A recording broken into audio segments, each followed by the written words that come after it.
10-Minute Jazz Lesson Podcast, episode 361.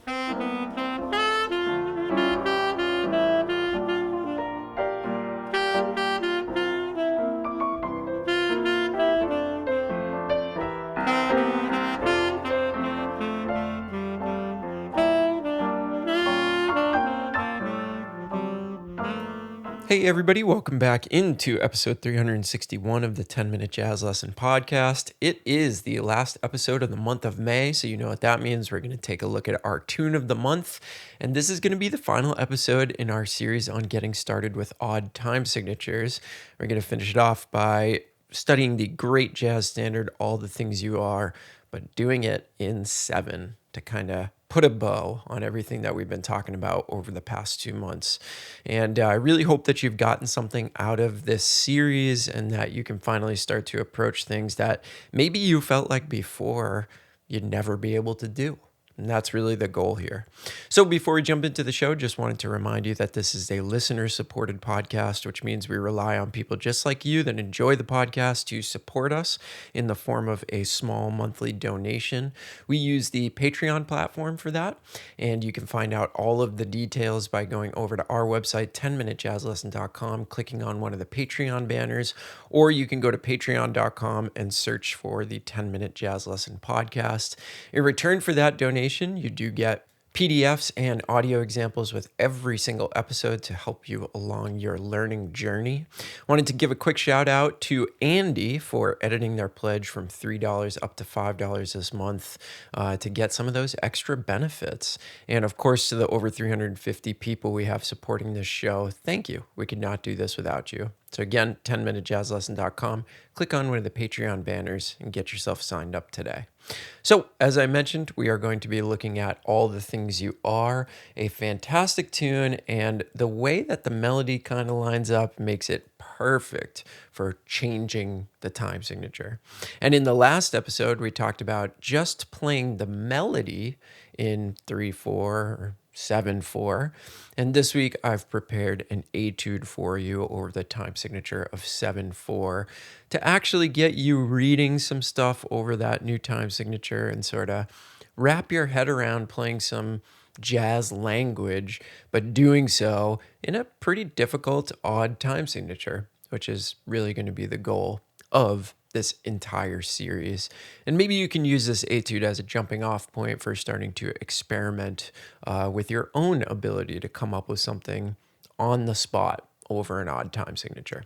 So before we do anything, let's jump into the form of All the Things You Are and just talk about the chord progression real quick so that you understand what's going on harmonically before we get into the crazy odd time signature etude that I have written for you over this tune.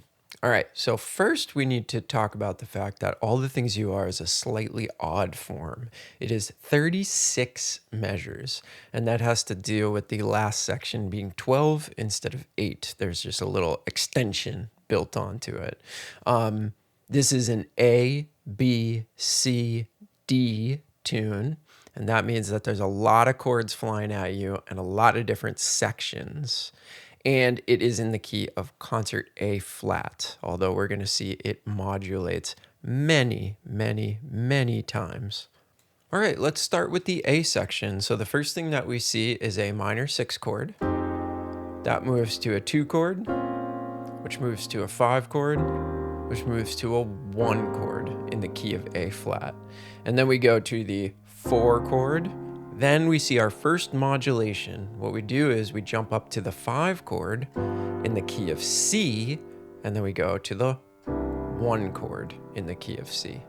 So a really interesting progression because it's just moving around in the key of A flat, and then all of a sudden it modulates kind of out of nowhere to the key of C major, which is an interesting modulation. We're going up a major third, which does happen in some select jazz standards, but is not a super, super common modulation. So here's the A section again.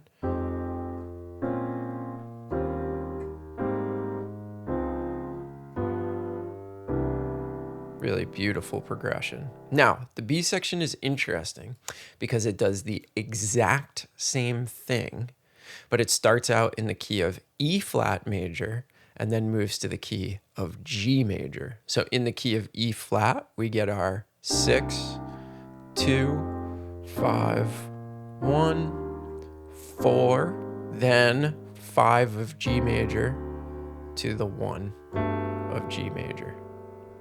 So exact same progression, different key. Very cool. All right, so now we move on to the C section, and we're going to stay in the key of G for a minute here. We're going to do a 2, 5, 1 in the key of G. Then we're going to modulate again, and now we're going to go down to the key of E major by way of a 2, 5, 1. And it looks like this 2-5 is a minor 2-5, but then it goes to a major key. Then what we do is we use the 3 chord at the end of the C section with a sharp 5 to get us back to our 6 chord and start the D section. So in the D section, we go back to the key of A flat, and actually the entire D section is in the key of A flat. So we have our 6, 2, 5, 1, just like at the beginning. And then we go to the 4, like we did previously. But now we start to change things up. So we go from 4 to minor 4, down to 3, and then down to sharp 2 diminished. And that sharp 2 diminished is a passing chord to get us down to 2. So we go from the 3 chord to the sharp 2 diminished, down to 2, then we go to 5, then we go to 1. And then we play this 7-3 progression to get us back to the 6 at the top. So that's a lot of chords. You may have to go back and listen to my explanation of that with the chords in front of you, another time or two to fully understand what's going on harmonically. But after you start to see the patterns, it does make sense. It really does make sense. And it's not that complicated. It's just there's a lot of chords to remember in this tune. And that'll be kind of the challenge of it. Okay, so now what we're going to do is we're going to take that progression and we are going to put it in 7-4, the time signature of 7-4. And what I've done in this etude is I haven't placed any restrictions on what I could write or what I could play. And ultimately, that's what I do to write these etudes is I'll just play and try to write some of that down, what I would normally play. So there's no restrictions. All of the episodes in this series have been, the idea is placing restrictions on yourself in order to practice these odd time signatures.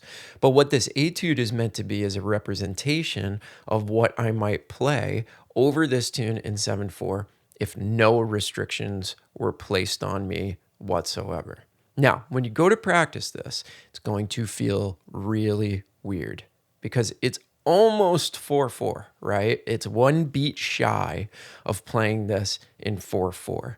And what that does, again, is it takes something that's really familiar and it's like walking down the street and tripping. And at first, that's what playing in odd time signatures feels like until you do it enough that the odd time signature starts to feel like its own separate thing, ceases to feel like tripping, and starts to feel like its own identifiable thing, its own identifiable sound. And it might take you a while to get to that point, but this etude may help you along the way. So let's check out what it sounds like.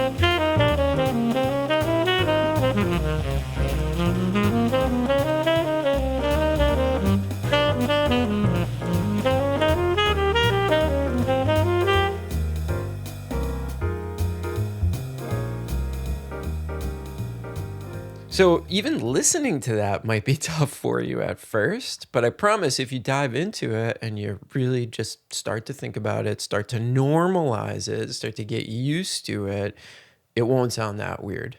Also, the backing track is not great, but it's sort of like the best I can do is use that iReal without having a live band to record it with.